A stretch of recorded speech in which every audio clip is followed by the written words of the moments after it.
Halo semuanya, kembali lagi di channel gue, Rion Wibowo. Nah, kali ini gue mau lanjut lagi ke eksperimen gula darah. Kalau misalkan kalian yang sudah pernah melihat video gue yang makan nasi merah 50 gram, dengan kenaikan gula darahnya itu 7, bisa dilihat grafiknya. Nah, kali ini gue mau makan nasi merah 50 gram, kemudian lengkap dengan lauk pauknya ya, dari mulai sayuran, kemudian protein hewaninya, dan lain-lainnya. Nah, kira-kira itu bisa meredam lagi nggak kenaikan lonjakan gula darah guanya itu? Gitu. Stay tune terus, simak video gua sampai selesai ya. Buat kalian yang belum subscribe channel YouTube gua, bisa subscribe sekarang juga.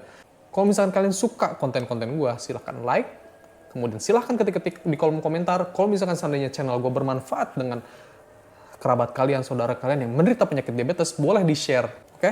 Nah, sekalian juga gue mau uji ini ya, kan pada penasaran tuh di komentar di VT gue terkait masalah stevia. Nah, gue sekalian mau uji ini ya, stevia cair, brandnya itu Tetes Stevia.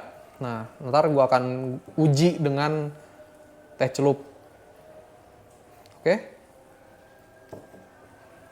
Nah, sekarang sudah jam buka, waktunya cek gula darah puasa gue. Oh ya, gue sekarang mau ngebatalin puasa dulu ya. Bismillahirrahmanirrahim.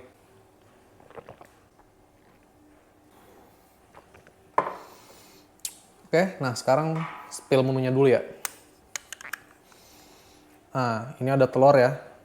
Telur mata sapi 3 tanpa keju, kemudian nasi merah 50 gram, ada wortel rebus, kemudian ada tumis toge dan tahu, dan ini ada bebek bakar. Sekarang jam 18:08, cek gula darah puasa.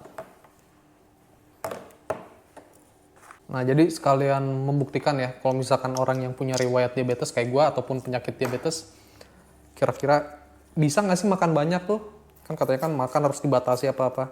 Sebenarnya bisa aja, asalkan dari kitanya sendiri tuh harus cermat.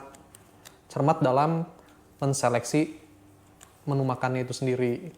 Gitu. Kemudian kalau misalkan tidak yang bisa, kemudian kalau yang tidak bisa lepas dari karbohidrat, itu silahkan untuk cari karbohidrat yang indeks glikemiknya rendah seperti nasi merah.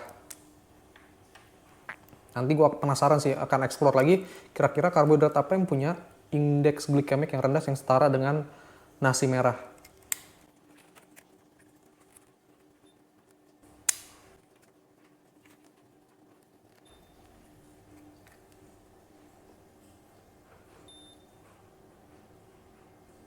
Tujuh ya.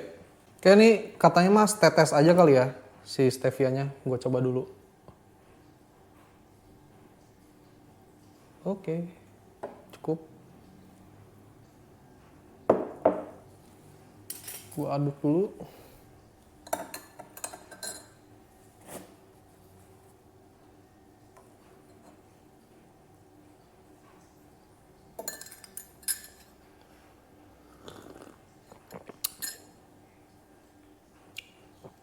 Tetes lagi kurang manis.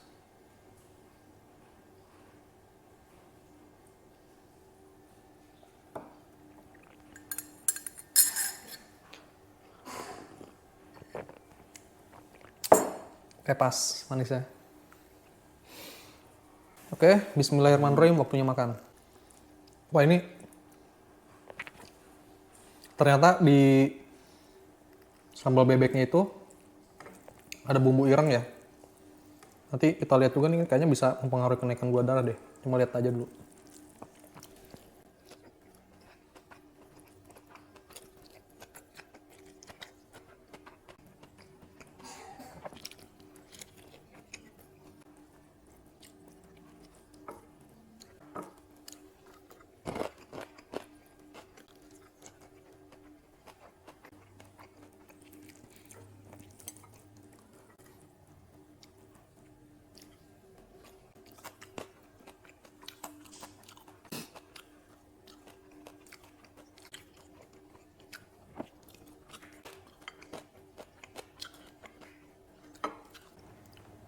Oke, gue udah beres makan ya di 18:17. Nanti gue cek gula darah 1 jam setelah makan. A few moments later. Jam 19.16, gula darah 1 jam setelah makan.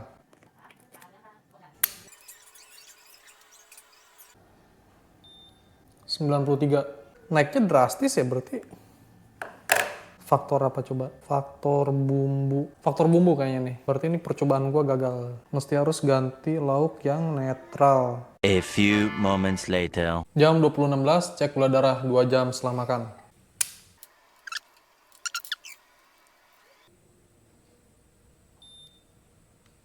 ...87.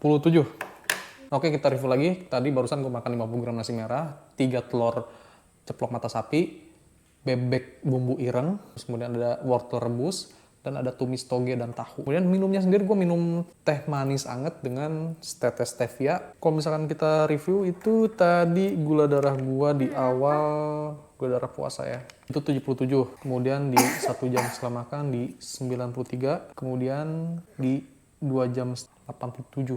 Yang dimana itu kenaikan gula darahnya hanya 10 poin. Ketika dibandingkan dengan gue makan nasi merah 50 gram, nah itu kenaikannya hanya 7 poin doang. Nah ini gue nggak tahu nih kenaikan gula darahnya ini dari faktor apa ya? Apa dari bumbu irengnya, dari bebeknya, atau dari apa? Kalau misalnya kalian tahu, boleh ketik-ketik di komentar ya.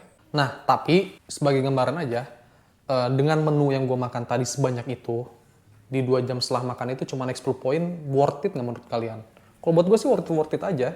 Nah sekali lagi gue mau spill nih, salah satu upaya gue pada saat intermittent fasting, tapi berat badannya tidak turun.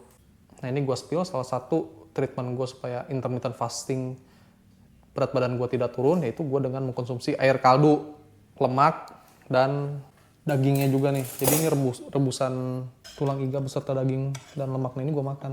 Gitu guys. Ini bocil pengen tampil nih. Oke, sekiranya itu aja konten gue kali ini. Semoga bisa bermanfaat untuk kalian semua. Nah tadinya sih gue cuma pengen tahu aja eksperimen gula darah gue ini dengan memakan protein dan serat yang begitu banyak itu bisa nggak itu meredam kenaikan gula darahnya sih ya, siapa tahu apa 4 poin apa 5 poin. Nah ternyata lonjakan di 1 jam pertama itu agak lumayan ya. Tapi tetap worth it sih gue makan sebanyak itu, makan nasi merah 50 gram dengan lauknya banyak banget, cuma hanya kenaikannya 2 jam setelah makan itu 10 poin. Oh ya, tapi perlu diingat, hasil tes masing-masing individu bisa berbeda-beda. Cukup sekian konten gue kali ini, semoga bisa bermanfaat. Stay tune terus ya.